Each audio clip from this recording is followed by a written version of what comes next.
এই কাহিনী সেই মহাভারতের, যেখানে ধূর্ত দুর্যোধন আমন্ত্রণ জানালেন পঞ্চ পাণ্ডবকে চতুরাঙ্গ খেলার আসরে।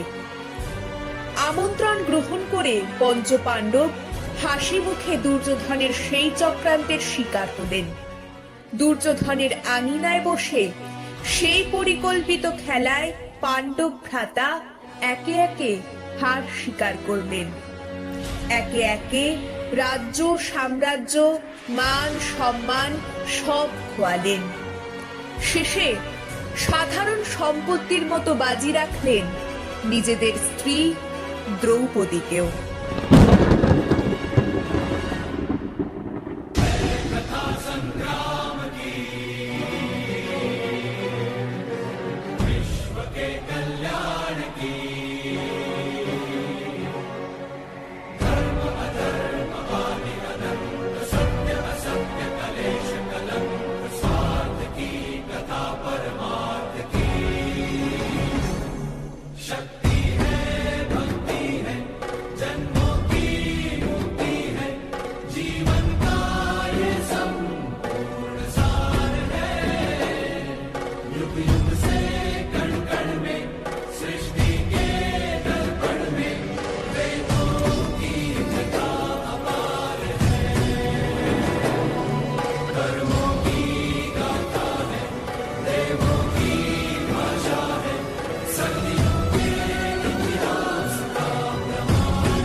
যাও, নিয়ে আসো দ্রৌপদীকে।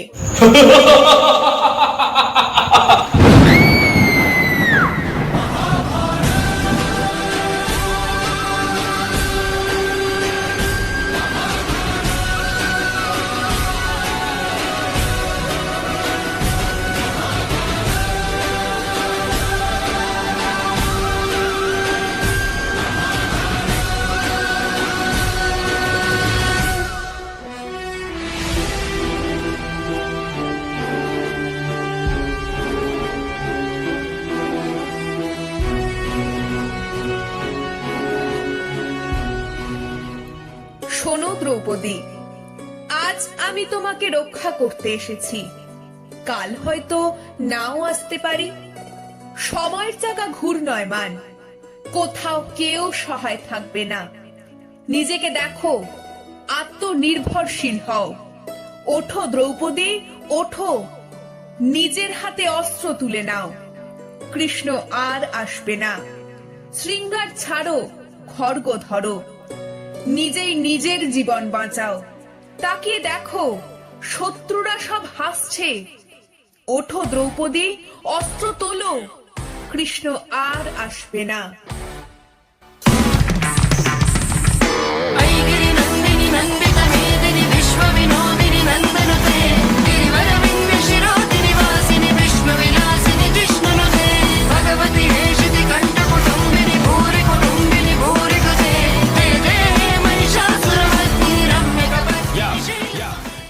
আমার অপমানের একমাত্র প্রতিশোধ হলো যুদ্ধ।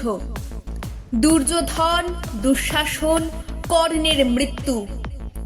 আমার এই কেশ যদি খোলা থাকে, তবে যুদ্ধক্ষেত্রে ধ্বজার মতো উড়বে। এই কেশ খোলা রেখে আমি শপথ করছি, ততক্ষণ পর্যন্ত শৃঙ্গার করব না, যতক্ষণ না দুঃশাসনের বুক চিরে সেই রক্তে নিজের কেশ ধুতে পারবো।